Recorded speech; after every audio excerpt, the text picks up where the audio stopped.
Assalamualaikum warahmatullahi wabarakatuh.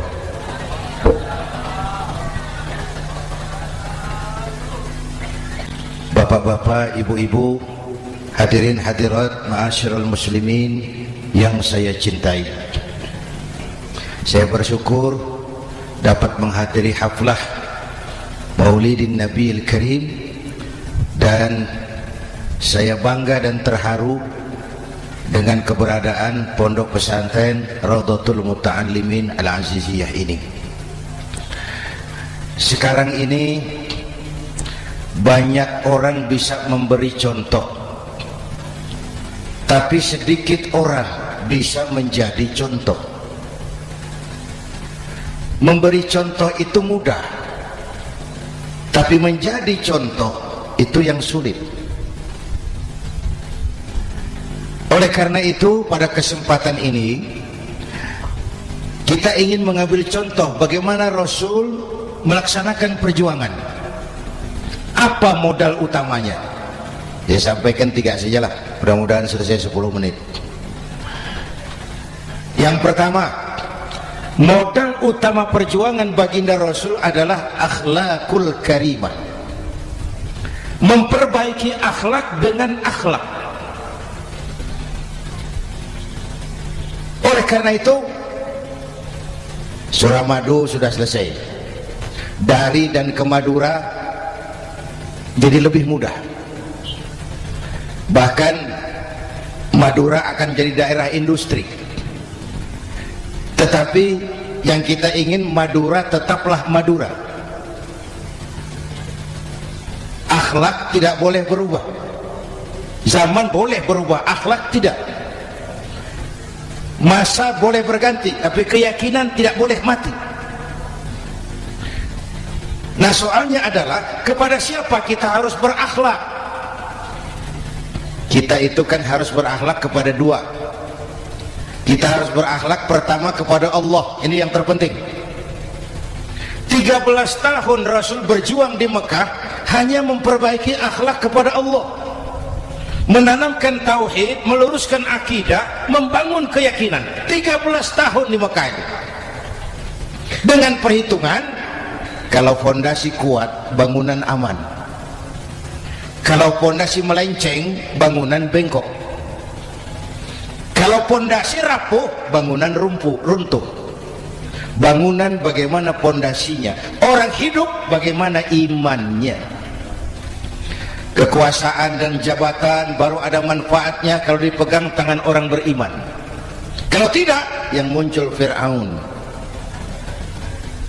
Harta baru terasa manfaatnya kalau dipegang tangan orang beriman. Itulah sebabnya bangsa kita ini bukan cuma perlu orang pintar, kita perlu orang benar. Bahkan di masyarakat lebih baik benar tidak terlalu pintar ketimbang pintar tapi tidak benar.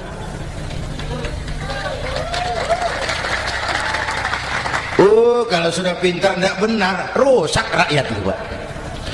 Disuruh ngurus beras malah nimbun beras. Ya, disuruh ngurus laut jadi bajak laut. Disuruh ngurus hukum, bikin hukum seperti pisau, tajam ke bawah, tumpul ke atas. Kalau yang kecil salah, hukum cepat-cepat ditegakkan. Yang besar salah, diam pura-pura tidak mengerti. Itu yang melukai rasa keadilan. Mulai dari akhlak kepada Allah. Bagaimana cara berakhlak kepada Allah? Caranya dua. Pertama, jangan menyekutukannya dengan sesuatu pun. Yang kedua, jangan menyembah kecuali hanya kepadanya. Itu akhlak kepada Allah. Konsisten, disiplin. Saya bersaksi tiada Tuhan selain Allah, maka saya tidak akan menyembah kecuali hanya kepada Allah.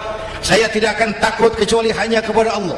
Saya tidak akan minta tolong kecuali hanya kepada Allah. Saya tidak akan melarikan persoalan kecuali hanya kepada Allah. Saya bersaksi Nabi Muhammad utusan Allah, Nabi terakhir. Tidak ada Nabi sesudah Nabi Muhammad. Harga mati, titik. Disiplin. Ada yang mengaku jadi Nabi, wajib tidak percaya. Disiplin. Sekarang ini kan bangsa kita disiplinnya lemah. Korupsi agak sulit diberantas karena pejabat kita takut atasan tapi nggak takut Tuhan.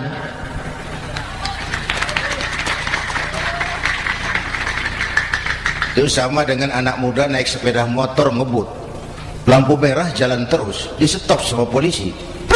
Iya pak. Minggir. Siap. SIM ada pak.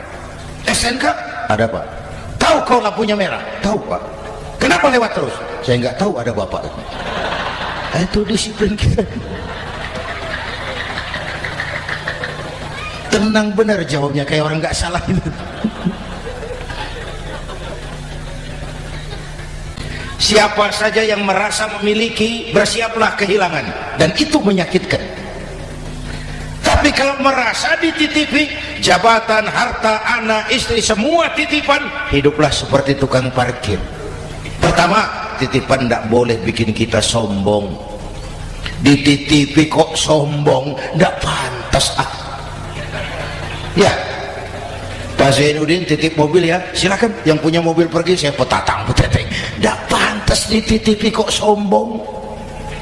Ada orang dititipi jabatan oleh Allah sombong, dititipi sombong. Ada enggak pejabat sombong? Ada, namanya Fir'aun. Itu pejabat-pejabat sombong anak buah Fir'aun semua.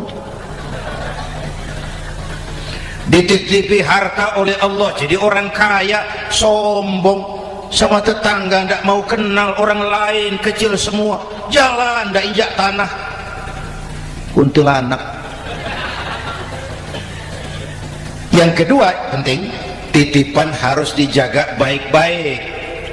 Kalau tidak, yang nitip marah, yang nitip marah. Pak titip sepeda motor, silakan. Waktu diambil sepeda motor, kaca spion pecah, knalpot hilang, bemper hancur, marah enggak yang nitip? Marah. Saya kan titip, kenapa tidak dijaga baik-baik? Dititipi harta oleh Allah jadi orang kaya supaya bangun pesantren, bela yatim, santuni yang lemah, pelitnya 17 setan. Yang nitip marah. Dititipi jabatan oleh Allah isinya korupsi saja, yang nitip marah. Ini negara besar dan kaya, titipan ini ditebus dengan keringat, air mata, darah, dan nyawa. Ini bedanya. Malaysia memang merdeka tapi diberi Inggris. Singapura merdeka diberi Inggris. Indonesia merdeka, keringat, air mata, darah, dan nyawa. Ini negara aku titip kata Allah. Ini negara besar dan kaya, buminya subur, di atas perut buminya segala tanaman hidup, di bawah perut buminya ada gas, minyak, batu bara, lautnya kaya, hutannya kaya. Kekayaan negeri ini harus digunakan bagi sebesar-besar kemakmuran rakyat. Itu amanat konstitusi. Disalahgunakan, dikorupsi, yang nitip marah. Maka baik-baiklah sama yang bikin angin supaya bertiupnya sesuai keperluan. Baik-baik dengan yang bikin air supaya datangnya sesuai kebutuhan. Baik-baik sama yang bikin gunung supaya meletusnya pelan-pelan. Bapak Ibu hadirin yang saya hormati, menjaga titipan. Jangan menyembah kecuali hanya kepadanya. Jangan menyekutukannya dengan sesuatu pun. Ayo, saya ngobrol kita. Bapak Ibu hadirin yang hadir di sini ini, kita ini semua hamba Allah apa bukan? Hamba Allah. Kata siapa? Kata kita. Kalau kata kita namanya ngaku. Ngaku itu boleh dan murah. Apa diakui? Kita belum tahu. Ya, kan baru kata kita itu. Dan tidak otomatis kalau kita bilang saya ini hambamu ya Allah, lalu Allah jawab iya ya. Tidak, wong itu kan kata kita. Saya hamba Allah kata saya. Berapa banyak orang perbuatannya, ucapannya berkata saya hamba Allah, perbuatannya menyatakan dia hamba setan, hamba nafsu, hamba dunia, budak jabatan. Tidak sesuai ucapan dengan perbuatan. Jadi hamba Allah itu nggak mudah, digojlok, diuji. Coba lihat, yang jelas diakui sebagai hamba itu baru satu yang kita peringati ini, baginda Nabi. Allah mengakui kapan? Waktu menceritakan Isra dan Mi'raj. Apa yang dipakai kalimat? Subhanallazi asra bi'abdi. Maha suci Allah yang telah menjalankan hambanya. Hambanya Muhammad itu hambaku, aku jalankan dia. Allah mengakui. Kapan kalimat ini turun? Setelah Nabi digojlok, ditempa, digembleng, diuji, difitnah, dicaci maki, dilontari kotoran unta, sahabat-sahabatnya dibantai. Lolos, Muhammad betul-betul hambaku. Ayo Isra Muhammad. Subhanallazi asra bi'abdi, hambaku. Jadi kalau mau jadi hamba Allah ya diuji, digojlok, digembleng. Nah, mari kita lihat kehambaan baginda Nabi. Orang yang paling bersih hatinya Rasulullah. Orang yang paling baik akhlaknya Rasulullah. Orang yang dosanya sudah mendapat jaminan ampun Rasulullah. Tapi Rasulullah kalau sholat malam bengkak kakinya karena rajin sujud. Hati bersih, akhlak terbaik, dosa sudah diampuni. Tapi kalau sholat malam kakinya bengkak karena rajin sujud. Saya tahu di sini juga banyak yang kakinya bengkak. Cuma urusannya apa, itu urusan masing-masing. Pada tingkat seperti itu Rasulullah, saya perlu Allah, saya perlu Allah, saya perlu Allah. Yang 100 tahun kita bangun selesai oleh gempa 3 menit. Ya yang 100 tahun kita bangun ternyata selesai oleh gempa 3 menit.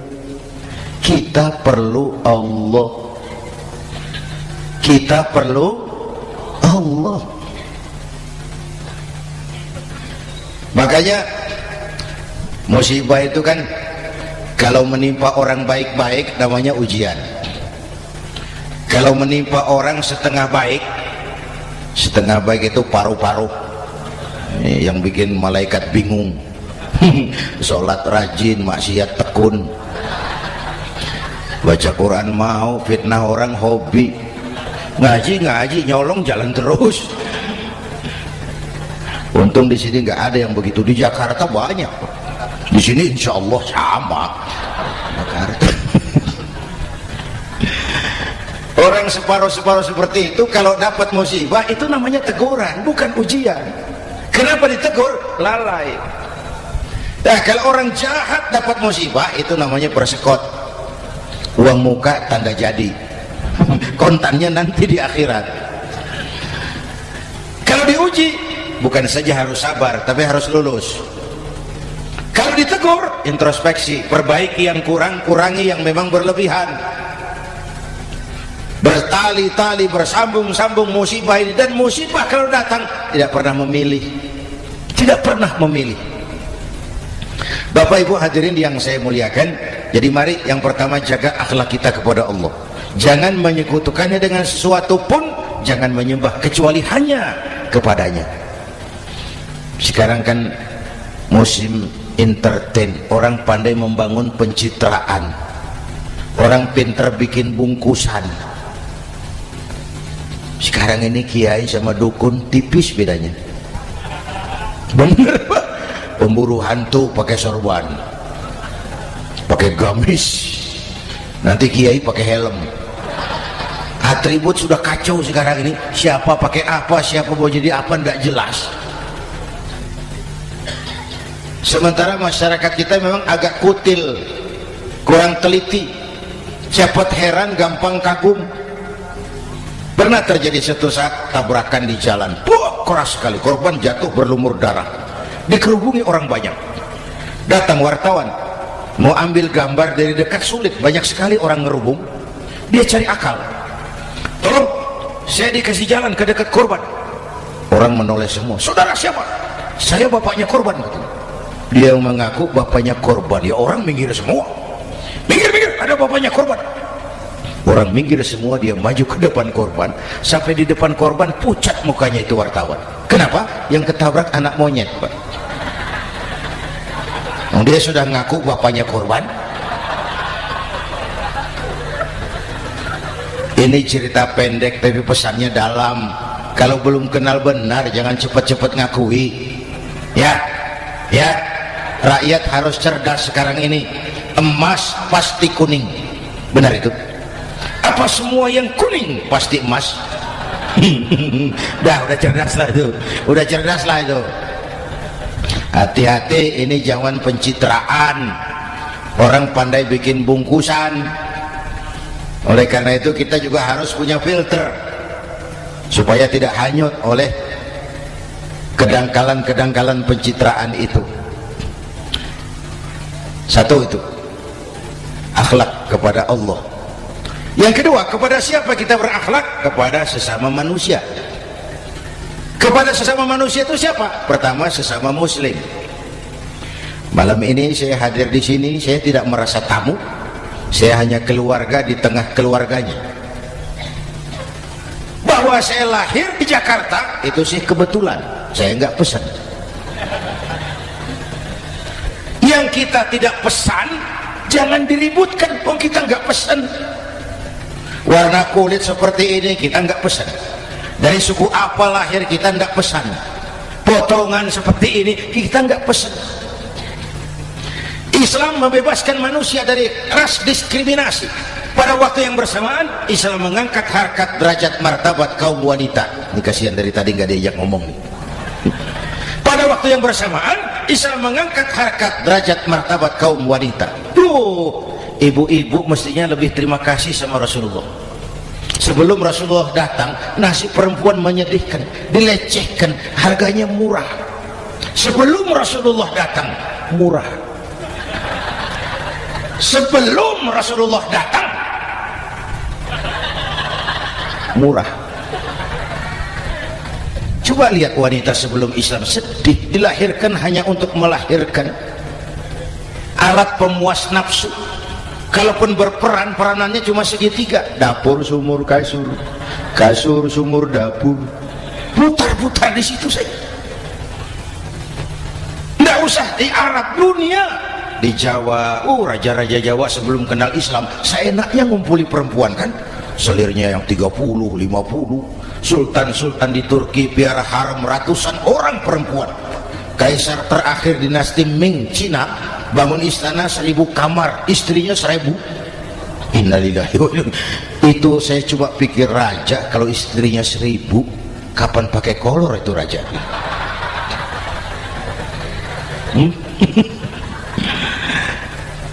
Rasulullah datang terenyuh, an-nisa imadul bila, perempuan jangan diperlakukan begitu. Perempuan tiang negara. Kalau baik perempuan baik negara, kalau rusak perempuan hancur negara. Waktu ditanya, ya Rasul, siapa yang paling harus saya taati di dunia? Ibumu. Setelah itu siapa lagi? Ibumu. Setelah itu siapa lagi? Ibumu. Setelah itu siapa lagi? Bapakmu. Menghargai perempuan, ibumu, ibumu, ibumu, bapakmu. Ibu 3 kali disebut, bapak 1 kali, ibu 3 kali, bapak 1 kali, ibu 3, bapak 1 bapak. Gimana sih ngitungnya jadi kerok begini? Salah ngitungnya, salah.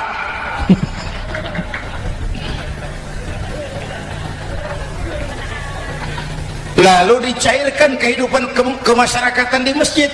Masya Allah, masjid itu pendidikan demokrasi betul. Pertama, siapapun masuk masjid copot sandal, buka sepatu. Benar itu? Ini masyarakat yang mau kita bangun. Tidak ada warga negara kelas 1, semua sama. Lurah masuk masjid buka sepatu, Camat masuk masjid buka sepatu, mat.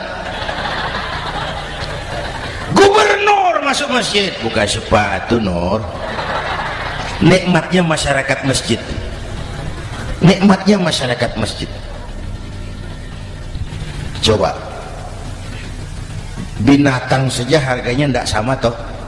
Sapi yang mahal yang gemuk, betul, karena harga sapi pada dagingnya, makin gemuk sapi makin mahal harganya. Tapi ada burung perkutut lebih mahal dari sapi, padahal dagingnya sedikit, betul. Kenapa harganya lebih mahal dari sapi? Harga perkutut suaranya. Di mana harga manusia yang paling gemuk? Silahkan bersaing dengan sapi. maaf.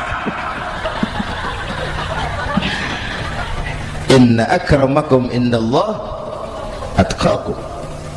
Masyarakat masjid sudah coba sendal, buka sepatu, sudah masuk ke dalam sholat berjamaah. Kalau sudah ke dalam sholat berjamaah, tidak pernah kita usil dari mana orang datang, yang penting kemana dia menghadap. Itu masyarakat masjid. Dari mana kamu? Dari kidul Pak, madhab ngulon. Kamu dari mana? Dari lor Pak, madhab ngulon. Kamu dari mana? Dari kulon, madhab ngulon juga. Ini kan konsep Bhinneka Tunggal Ika. Dari manapun orang datang, apapun warna kulitnya, dari suku apapun ia dilahirkan, kalau akidahnya sama, itu saudara kita. Lalu sholat berjamaah. Apa itu? Hidup bermasyarakat, berbangsa dan bernegara. Harus ada imam, harus ada makmum. Kenapa? Ini saya harus agak hati-hati ya, pakai sarung angin ini. Apa tadi? Ngomong apa saya? Sholat berjamaah, bermasyarakat, berbangsa dan bernegara. Ada imam, ada makmum. Siapa makmum? Kita ini rakyat. Siapa imam? Para pemimpin negara. Apa bedanya? Imam harus dipilih, makmum nggak usah. Coba baca kitab fikih yang setebal apapun, nggak ada bab pemilihan makmum. Nggak usah, makmum nggak usah dipilih. Orang buta boleh jadi makmum, orang bisu boleh jadi makmum, tukang mabuk boleh jadi makmum, tapi tidak tiap orang boleh jadi imam. Imam harus dipilih. Siapa yang jadi imam? Pertama, a'lamuhum, orang yang paling alim di kampungmu, angkat jadi imam. Yang paling alim, bukan yang paling tua. Yang paling alim, tahu urusan, punya konsep, punya visi dan misi, mengerti negara ini mesti dibawa kemana, jalan keluarnya apa, angkat jadi imam. Pak, ada dua orang Pak, alimnya sama, yang mana yang dipilih? Kalau ada dua orang alimnya sama, kata Nabi, afsahuhum, yang lebih fasih lidahnya. Apa artinya fasih? Nyambung sama rakyat, tahu apa yang dimaui rakyat, nyambung. Tidak sah orang fasih bermakmum kepada imam cedal.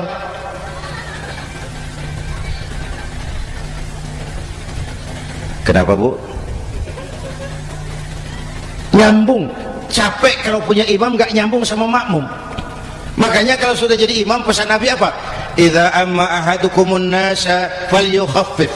Kalau kamu jadi imam, ringankan sholat kamu, jangan terlalu panjang. Itu makmum tidak sama kekuatannya. Ada yang tua rentak, diri saja sudah gemetar. Ada makmum yang punya darah tinggi, kalau sujud lama kepalanya sakit. Ada makmum yang sudah janji habis sholat mau terima uang. Jangan kalau sudah jadi imam di kota, sholat isya berjamaah, rakaat pertama selesai Fatihah, Yasin, bubar makmum itu. Jadi imam jangan terlalu lama. Kayak Husni Mubarak tuh kelamaan jadi imam, 30 tahun, rakyat capek.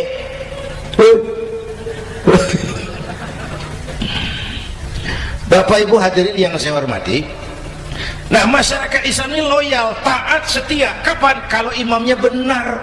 Imam takbir, makmum takbir, imam ruku', makmum ruku', imam i'tidal, makmum i'tidal, imam sujud, makmum sujud. Tapi masyarakat Islam tidak buta. Imam keliru, makmum wajib menegur. Ya, bagaimana negurnya? Mestinya ruku', imam sujud. Wah, keliru ini. Subhanallah, kan gitu. Itu aturan main. Tidak boleh imam keliru, makmum emosi, main pegang, oi salah, oi, kacau sholat. Imam buang angin, Apa makmum lalu berkata, demi kesetiaan saya kepada imam, imam buang angin, saya lebih keras lagi. Goblok. Iyyaka na'budu wa iyyaka nasta'in. Sampai situ imam buang angin, minggir. Tidak usah ribut. Yang di belakang satu orang maju ke depan, lanjutkan pekerjaan imam. Yang penting imam tahu diri, buang angin, minggir. Ini negara rusak karena imam sudah buang angin, tenang aja, kayak orang nggak salah gitu loh.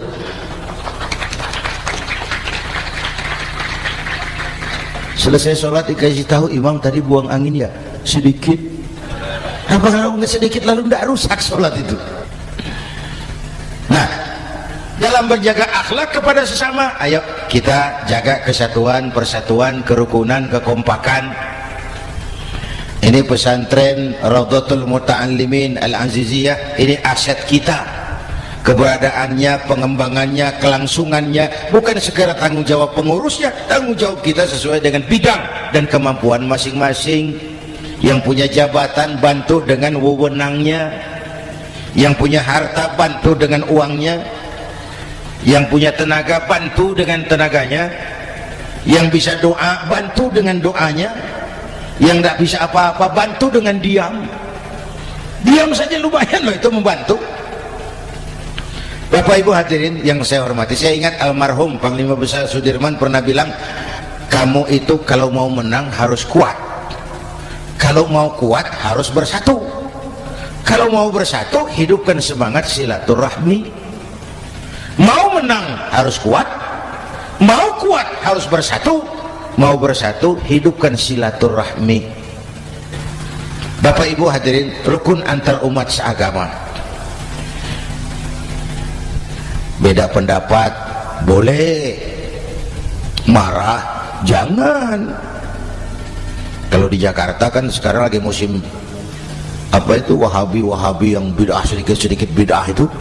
Saya sih bilang yang suka tahlil bagus, terusin.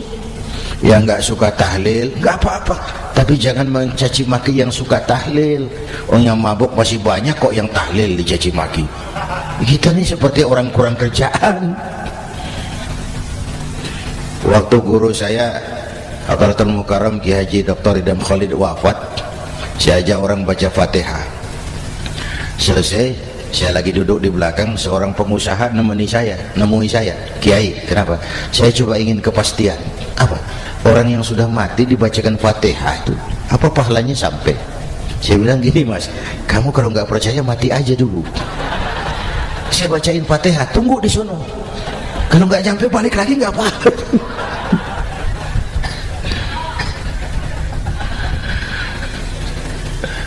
Depan rumah saya itu ada masjid, Pak, pakai beduk seperti itu. Ada teman saya, Kiai, pakai beduk masjidnya. Iya pakai. Kan Rasulullah enggak pakai. Enggak memang. Bid'ah tuh. Loh, siapa bilang? Beduk itu bukan agama, itu budaya, tanda masuk waktu. Bukan manggil orang sholat. Manggil orang sholat pakai azan. Tanda masuk waktu, itu hebatnya Wali Songo, pakai beduk. Kalau nggak mau pakai beduk boleh, teriak-teriak juga boleh. Pak Greb, boleh. Tapi Wali Songo kan bijaksana, pakai beduk saja sekali pukul satu desa dengar. Itu bijaksananya dakwah Wali Songo. Kalau beduk dianggap bid'ah, miskin kita. Itu budaya. Seperti sepeda motor, itu budaya. Kalau nggak mau pakai beduk boleh, teriak-teriak juga boleh. Pak Greb, boleh. Tapi Wali Songo kan bijaksana, pakai beduk saja sekali pukul satu desa dengar. Itu bijaksananya dakwah Wali Songo. Kalau beduk dianggap bid'ah, miskin kita. Itu budaya. Seperti sepeda motor, itu budaya. Kalau beduk dianggap bid'ah, sepeda motor bid'ah tuh Rasulullah nggak pakai, jual, beliin unta.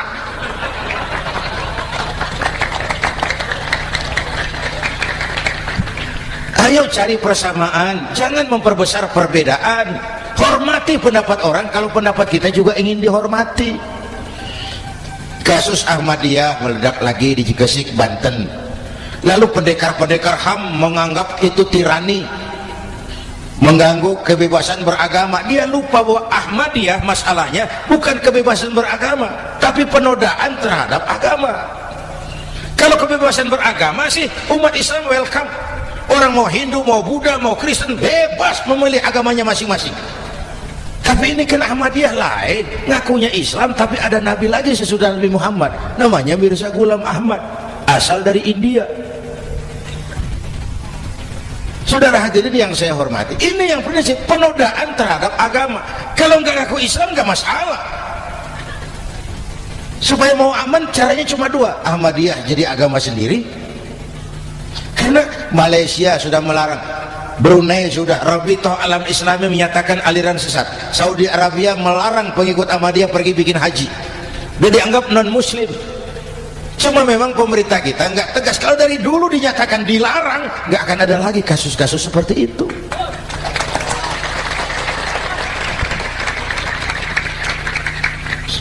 Nah, selain itu kita umat juga harus disiplin. Coba sudah berapa banyak nabi bermunculan di Indonesia. Dan Indonesia ini saya heran, Indonesia ini pasar bagus, Pak. Kalau ada nabi, ada aja pengikutnya, saya heran tuh. Indonesia ini pasar bagus. Ada Ahmad Musaddiq Al-Qiyadah, jadi nabi. Konsultan bulu tangkis jadi nabi. Dapat wahyunya di Bogor, ditangkap polisi 4 tahun. Muncul lagi di Bandung, namanya Sayuti, tukang cukur, ngaku dapat wahyu jadi nabi, ditangkap polisi lagi 2 tahun. Di Malang Ustadz Roy, ya sebenarnya petinju, dia masuk Islam, mu'alaf, belajar Islam tidak pakai guru, diutak atik ayat Quran. Sholat kita harus mengerti artinya, maka sholat boleh pakai bahasa masing-masing. Ramai masjid, 2 tahun penjara. Di Jakarta muncul lagi Lia Edan, ngaku Jibril, ditangkap juga oleh polisi. Kita salut sama polisi kita lah, bukan cuma teroris, Jibril ditangkap. Kapolres. Saya bilang sama teman-teman polisi, untung dia ngaku Jibril, Pak. Coba kalau dia ngaku Israel, lebih gawat itu. Yang parah, antara Cirebon Losari, dia perbatasan Jawa Tengah Jawa Barat, pernah muncul agama baru namanya agama Jasun, agama Jawa Sunda, agama Jasun Jawa Sunda. Yang jadi nabi Tugimin. La haula wala quwata. Saya bilang ini jangan jadi nabi, jadi kiai juga nggak angker ini. Al Mukarram Bapak Kiai Tugimin, nggak enak loh ini. Yang lebih nggak enak solawatannya loh itu. Kalau kita kan tadi nikmat tuh, ya Habibi ya Muhammad, nikmat rasanya itu. Coba ganti sama yang tadi, wah enggak, ya Habibi ya Tugimin, nggak enak itu, Pak. Jadi umat Islam itu sangat menghormati orang lain agama. Soal agama orang lain, lakum dinukum, awas hati-hati kalimatnya. Kita menghormati orang lain agama. Soal agama orang lain, lakum dinukum. Kita memang yakin cuma Islam agama yang benar, tapi bukan berarti kita boleh menghina agama orang lain. Kenapa? Kalau agama kita yang dihina, kita kan sakit hati. Orang lain sama dong. Itu sebabnya Allah berpesan, jangan kau caci maki Tuhan mereka, karena mereka akan balas mencaci maki Tuhanmu. Dan itu artinya mencaci maki aku, kata Allah. Jelas ini? Jelas? Justru karena umat Islam mayoritas di Indonesia, maka kerukunan antar umat beragama terjaga dengan baik. Oh, kalau umat Islam mau main kasar, mau main kayu, mau main keras, umat Islam ini 85%, yang lain pasti selesai. Saya jamin selesai. Tapi kan tidak. Kita sadar betul ini negara Pancasila. Kita sadar betul bahwa kita harus menghargai orang lain agama, menjaga kerukunan, rukun antar umat beragama. Yang ketiga, rukun antar umat beragama dengan pemerintah. Dulu kiai saya bilang, sultanun zulum khairun min fitnatin tadum. Pemerintah yang jelek pun sebenarnya masih lebih lumayan ketimbang tidak ada pemerintahan. kalau itu ukurannya. Coba umpama nanti Pak SBY sudah terlalu pusing, lalu pengumuman jam 000, seluruh rakyat Republik Indonesia saya umumkan mulai malam ini tepat jam 000 pemerintah bubar. Bayangkan seperti apa kita tanpa pemerintah. Hukum rimba yang kuat menekan yang lemah, yang kaya merampok yang miskin. Rumah saudara dirampok, lapor ke polisi, kata Kapolres, maaf polisi, baru bubar. Hak asasi diinjak-injak, lapor ke pengadilan, pengadilan bubar. Masih ada pemerintah saja yang kuat suka menekan yang lemah, apalagi kalau tidak ada pemerintah. Karena itu ulama dan umarok dua pilar utama. Kalau kuat keduanya, kuatlah masyarakat. Kalau rapuh keduanya, maka rapuhlah juga masyarakat. Bapak Ibu hadirin yang saya hormati, ini yang kedua, kita harus berakhlak kepada sesama. Yang ketiga, kepada siapa kita harus berakhlak? Kenapa? Iya, saya cuma lihat jam. Yang ketiga, kepada siapa kita harus berakhlak? Kita ini harus berakhlak kepada makhluk Allah yang lain di luar manusia. Kepada air kita harus berakhlak loh Pak. Saya dulu remaja ngaji fikih, kiai ngajar makruh buang air kecil di tanah yang berlubang. Saya protes, kenapa makruh kiai? Pertama, untuk kesehatan, siapa tahu di lubang yang kau kencingi ada gas beracun. Kalau tidak kiai, kalau tidak maka artinya kau harus melindungi binatang yang ada di dalam lubang. Siapa tahu di lubang yang kamu kencingi ada semut sedang rapat membahas masalah Mesir. Apa dosanya lalu mati dikencingi? Ini namanya rahmatan li semut. Bapak Ibu hadirin yang saya hormati, ada hadis sederhana, fa iza zabahtum fa ahsinu zibhata.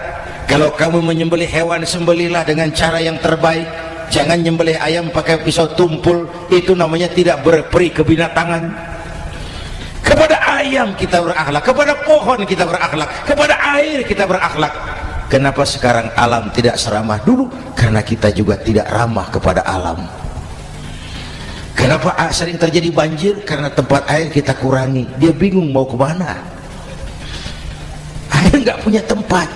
Akhirnya masuk ke rumah kita juga. Masuk dalam zuharul fasadu bil barri wal bahri bima kasabat aydin nas, karena kita tidak berakhlak kepada lingkungan. Bapak Ibu hadirin yang saya hormati, jadi itu yang pertama, modal utama perjuangannya akhlakul karimah. Mau sukses, utamakan akhlak. Industrialisasi boleh terjadi di Madura, jalan berhotmik licin, oke, listrik masuk desa, alhamdulillah, tapi akhlak jangan berubah, akidah jangan goyah. Teknologi tidak bahaya, yang bahaya orang yang menggunakannya. Wayang itu yang namanya cepot, itu bisa selawat badar kalau yang megang Anom Suroto. Cepot bisa selawat badar kalau yang megang Anom Suroto. Wayang bagaimana dalangnya, teknologi bagaimana orang yang menggunakannya.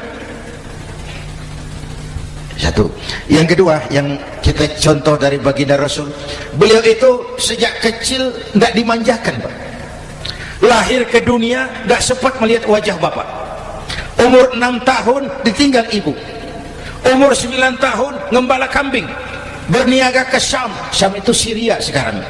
Umur 9 tahun bisnis lintas negara dari Saudi ke Syria. Remaja tidak dimanjakan, kerja keras, peras keringat, banting tulang, tidak ada pekerjaan halal yang hina. Lahir pribadi yang tegar, mental yang tahan banting, manusia yang tidak cengeng karena sejak kecil ditempa oleh kesulitan. Jadi gini, orang itu kalau biasa susah, ketemu susah, nggak kaget Pak. Mentalnya kuat. Saya santri biasa makan kangkung, datang ke rumah teman dikasih kangkung, loh makanan saya ini, dikasih daging ayam, nambah. Orang tuh kalau biasa susah enak. Saya santri biasa tidur di masjid, disuruh nginep di hotel, pules Pak. Tapi yang biasa tidur di hotel suruh nginep di masjid, encok.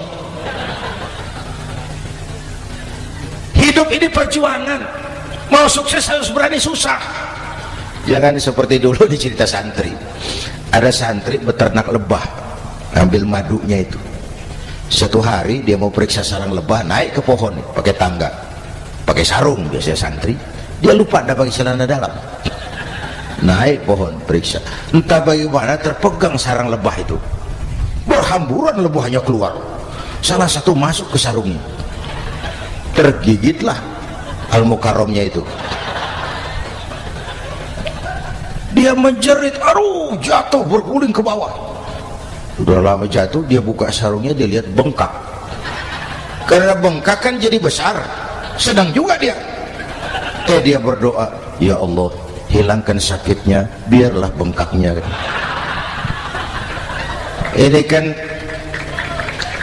Ini doa orang nggak konsekuen. Bengkak dan sakit itu paket. Mau bengkak ya harus berani sakit. Masa sakitnya bengkaknya mau, sakitnya nggak mau. Itu satu itu. Yang kedua, kita ini sering kalau punya cita-cita sering seperti rapat tikus.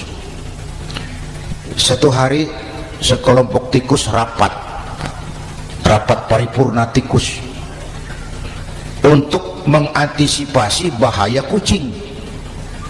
Bagaimana supaya kucing itu jangan lagi mengganggu kita. Akhirnya ada yang mengusulkan begini, bagaimana kalau di leher kucing kita gantungkan lonceng, supaya kalau dia datang dari jauh suaranya sudah kedengaran dan kita bisa lari menyelamatkan diri. Wah, cerdas. Setuju semua. Setuju, bagus. Nah, oke. Waktu pembicaraan dilanjutkan, tikus mana yang mau menggantungkan lonceng ke leher kucing, rapat bubar. Setuju, akur, iya. Waktu kerja selesai. Bapak Ibu hadirin yang saya hormati, terutama anak-anak saya, para santri, remaja, pemuda, hidup ini persaingan. Bapakmu tamat SD, nah kau sarjana. Bapakmu cuma jadi RT, nah kau camat. Bapakmu tukang tambal ban, kau harus punya pabrik ban. Anak saya pertama dulu, saya titip mondok di Tebu Ireng. Tahun pertama pulang saya kontrol, sini kau apa hasilmu setahun di pesantren. Dia sodorkan saya sebuah piagam penghargaan juara lomba pidato di pondoknya. Saya heran, ini anak di rumah jarang ngomong, kok bisa jadi juara pidato. Saya tanya, kamu bisa pidato, apa yang dipidatoin? Dia bilang, kan kaset ayah dihafalin. Ya saya ketawa juga, waktu itu dia masih anak-anak. Baiklah, tapi apa cita-citamu? Saya kepengen seperti ayah. Wah, kau ini salah. Kalau aku ayahmu di matamu menurutmu hebat, mestinya kau 10, 100, 1000 kali lebih hebat dari orang-orang yang kau anggap hebat. Karena tantanganmu akan lebih berat dari tantangan yang aku hadapi sekarang. Kalau kau sama dengan aku, kau ditinggalkan zaman karena kau tidak mampu menjawab tantangan zamanmu. Bapak Ibu hadirin yang saya hormati, persaingan tajam, tantangan makin berat. Oleh karena itu diperlukan semangat yang dicontohkan Nabi. Kerja keras, peras keringat, banting tulang. Tidak ada pekerjaan halal yang hina. Sejak kecil ditempa oleh kesulitan. Asal jangan seperti saya tadi ngobrol sama teman-teman. Sekarang ini di negara kita banyak politisi miskin negarawan. Pejabat-pejabat kadang-kadang kalau melihat rakyat tuh komentarnya nggak berpihak kepada rakyat. Saya ingat waktu Mentawai dihantam gempa, Nias hancur, infrastruktur hancur, rumah rakyat luluh lantak. Ketua DPR Pak Marzuki Ali bilang, bagaimana itu rakyat? Ya itu resikonya punya rumah di pinggir laut. Waduh, ini bukan komentar pemimpin, rakyat lagi susah kok dibilang kayak gitu. Saya prihatin dengan ucapan kayak gitu. Waktu cabai 100.000, di sini berapa sekarang? Sama ya? Waktu cabai mahal, ada pejabat bilang, rakyat suruh nanam cabai aja di halaman rumahnya. Ini kan gak solutif dan gak cerdas. Cabai naik, rakyat suruh nanam cabai. Nanti beras naik, rakyat suruh nanam padi. Yang saya khawatir kalau telur mahal, apa rakyat suruh bertelur gitu? Ini kan gak cerdas dan gak solutif. Bapak Ibu hadirin yang saya hormati, apalagi tadi sudah saya bilang di awal, kita ini bangsa yang ditempa oleh kesulitan, mau merdeka saja dengan keringat, air mata, darah dan nyawa. Kita tidak boleh cengeng menghadapi kesulitan ini, tegar, tahan uji, tahan banting dan seterusnya. Itu hal yang kedua. Yang ketiga, terakhir, Rasulullah itu sosok yang ibadahnya luar biasa. Tadi sudah saya jelaskan sebagian, ibadahnya luar biasa. Ayo kita bantu keamanan negeri kita ini dengan apa? Istighfar. Wa ma kana Allahu mu'adzibahum wa hum yastaghfirun. Allah tidak akan turunkan bencana selagi di tengah mereka masih banyak orang-orang yang istighfar. Rasulullah yang dosanya sudah diampuni sehari 100 kali istighfar. Ayo kita ngobrol ini. Pak, saya ini, Zainuddin ini, kalau mengharap masuk surga dengan amal yang saya kerjakan sendiri, rasa-rasanya tipis harapan. Bener. Sholat saya berapa banyak saya tahu, sedekah saya berapa duit saya tahu, dosa saya berapa banyak saya tahu. Lalu saya baca sejarah, Nabi Adam dosanya 1, makan buah khuldi, dikeluarkan dari surga. Nabi Adam dosanya 1, dikeluarin. Kita dosanya banyak, kepengen masuk. Ini nggak nyambung ini. Nabi Adam dosanya 1, dikeluarin dari surga. Kita dosanya banyak, kepengen masuk. Nggak nyambung. Apa yang bikin saya besar hati? Apa yang bikin saya optimis? Ada 2, Pak. Pertama yang disebut rahmat Allah, yang kedua disebut syafaat Rasulullah. 2 itu, Pak. Oh, kalau kita ini insya Allah nanti sampai ke surga, amin, amin. Kalau kita ini sampai ke surga, Pak, saya jamin itu bukan karena amal kita, itu karena rahmatnya Allah. Endaklah seberapa banyak sih amalan kita mau menggapai surga. Kalau bukan karena rahmatnya Allah, sulit sampai ke sana. Hei manusia, dosamu besar, tapi lihat rahmatku lebih besar. Hei manusia, salahmu banyak, tapi ampunanku lebih banyak. Kau nangis di hadapanku, aku senyum melihatmu. Kau berjalan menujuku, aku berlari menyambutmu. Istighfarnya sehari 100. Lalu ada hadis qudsi, inni la ahammu bi'adzabi ibadi. Kadang-kadang aku pengen turunkan azab, bencana kepada manusia, tapi ketika aku melihat 3 perkara, murkaku surut, bencana aku tarik kembali. Coba perhatikan hadis kursi ini. Allah mau marah hendak jadi, bencana ditarik, musibah diangkat. Kenapa? Ada yang meredam murka Allah. Allah nggak jadi marah. Siapa? Pertama, suyukhan rukka. Aku lihat orang-orang tua tengah malam sujud sambil berlinang air mata, nangis di hadapan Allah. Itu kita hutang jasa loh, Pak, sama orang-orang yang tengah malam sujud nangis di hadapan Allah. Lihat yang begitu Allah tidak jadi marah. Saya tahu nih bapak-bapak nih, ibu-ibu kan suaminya sering bangun tengah malam ya, Bu, kencing. Bikin bingung malaikat. Sudah mau ditulis tahajud, kencing doang. Kata malaikat, sialan, hampir salah tulis.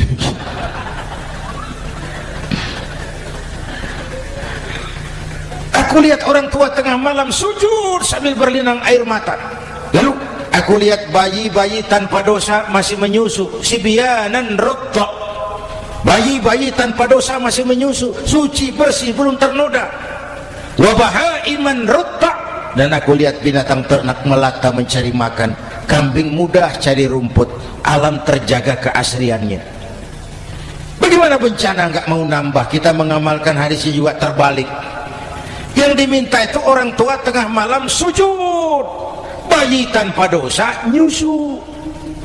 Sekarang bayi tanpa dosa dibuang ke tempat sampah gara-gara orang tua tengah malam nyusu. Terbalik namanya. Bapak Ibu hadirin yang saya hormati, rahmat Allah kita perlu. Yang kedua, syafaat Rasulullah. Mari saya cerita syafaat sedikit. Nanti itu Pak, setelah alam ini hancur sehancur-hancurnya, bumi gempa, gunung meletus, air laut tumpah ke darat, halilintar menyambar, planet-planet bertabrakan, semua yang hidup mati bareng tanpa persiapan, termasuk malaikat. Malaikat mati, yang tinggal cuma Allah sendirian. Yang lain hancur semua, tinggal Allah sendirian. Allah patroli berseru-seru, limanil mulkul yaum, ahai, siapa penguasa hari ini? Mana Fir'aun yang ngaku Tuhan, nongol kalau memang Tuhan. Mana Abrahat, mana Namrus, mana itu Benito Mussolini, mana itu Adolf Hitler, mana itu Hosni Mubarak. Penguasa-penguasa yang ngaku berkuasa, nongol kalau memang penguasa. Gak ada yang jawab Pak, semua sudah rebah. Allah lalu berkata, la ilaha illa ana. Ternyata tidak ada Tuhan lain selain aku. Allah sombong waktu itu. Kalau Allah sombong itu pantas. Hadis qudsi mengajarkan al-kibriya'u libasi. Sombong itu pakaianku, kata Allah. Cuma aku yang pantas pakai. Kamu manusia nggak pantas pakai pakaianku, kebesaran. Pakaian Allah mau dipakai. Sombong itu pakaian Allah, cuma Allah yang pantas pakai. Nanti itu yang pertama dihidupkan bukan kita, malaikat dihidupkan lebih dulu. Tiupan pertama, malaikat hidup semua. Diatur panitia akhirat. Yang nyambut tamu siapa, yang pimpin marawis siapa. Malik, siap, sediakan neraka. Aku mau bakar itu bajingan tengik yang waktu di dunia nggak mau sujud, jauh dari ulama, tinggal di masyarakat jadi biang kerok, sama yatim kejam. Sediakan neraka. Baik. Ridwan, iya, sediakan surga. Aku mau balas hamba-hambaku yang waktu di dunia rajin sujud, dekat dan cinta kepada ulama, santun kepada yatim, suka menolong orang yang memerlukan pertolongan. Baik. Jibril, Mikail, iya, ke surga. Untuk apa ya Rabb? Ambil kendaraan bernama Buraq, turun ke alam, cari di mana kubur kekasihku Muhammad, bangunkan dari kuburnya, bawa ke surga. Turun Jibril dan Mikail, cari kubur Nabi. Wong alam sudah hancur-hancuran. Jangan cari kuburan, cari bangkalan aja nggak ketemu. Bingung dua-dua. Jibril sebelah mana kubur Nabi? Nggak tahu Mikail. Lalu dua-duanya sujud mohon pertolongan Allah. Dengan izin Allah terbuka kubur Nabi. Allahumma sholli alaihi wa ala alihi. Bangun dari tidur seperti orang bangun dari kubur seperti orang bangun tidur, Nabi mengusap mata. Menoleh ke kanan Jibril, menoleh ke kiri Mikail. Lalu tanya, ayu yaumin hadza ya Jibril? Ini hari apa Jibril? Ini hari apa? Hadza ma wa'ada ar-Rahman. Ini hari yang dijanjikan Allah Muhammad. Ini kiamat. Kiamat Jibril? Kiamat. Jibril, kalau memang ini hari kiamat, aina ummati? Umat saya mana Jibril? Umat saya mana? Allah Karim. Belum pernah saya lihat di dunia ada satu pemimpin yang begini besar cintanya kepada umatnya seperti baginda Rasul. Dari dunia sampai akhirat beliau cinta kita. Dari dunia sampai akhirat beliau bela kita. Bangun dari kubur, tahu hari sudah kiamat, yang pertama ditanya, aina ummati? Umat saya mana Jibril? Kita yang ditanya. Kalau saya yang pertama dibangkitkan dari kubur, lain pertanyaannya. Ini hari apa Jibril? Kiamat Zainuddin. Oh, bini saya mana Jibril? Nabi enggak tanya Khadijah wala Fatimah wala Aisyah, aina ummati? Umat saya mana Jibril? Umatmu? Iya. Kau manusia pertama yang dibangunkan dari kubur. Yang lain masih dikubur. Oh. Kita ke surga Muhammad. Perintah Allah, perintah Allah. Sampai di surga seperti orang tidak betah Nabi itu. Resah, gelisah, mondar-mandir, mukanya murung. Yang punya surga kan negur, Muhammad, labbaik ya Rabb. Nggak enak di surga ya? Enak. Kok kamu seperti orang nggak kerasa gitu, resah, gelisah? Kenapa? Saya teringat umat saya ya Allah. Umat saya bagaimana nasibnya? Jadi bagaimana Muhammad? Saya minta izin mau keluar, tengok saya punya umat. Ya, saya potong ceritanya. Saat manusia dibangkitkan dari kuburnya masing-masing, Masya Allah, Masya Allah, saya nggak sanggup bayangkan jumlah manusia yang hidup di muka bumi sekarang kan 6 miliar. Cina berdua, India 2,5 miliar. Cina 1,5 miliar, India 1 miliar rakyatnya, berdua sudah 2,5 miliar. Itu kalau kencing bareng banjir besar. Bayangkan manusia dari awal sampai akhir berapa puluh miliar kumpul di padang mahsyar. Subhanallah. Sibuk, panik, bingung mau disidang di hadapan Allah.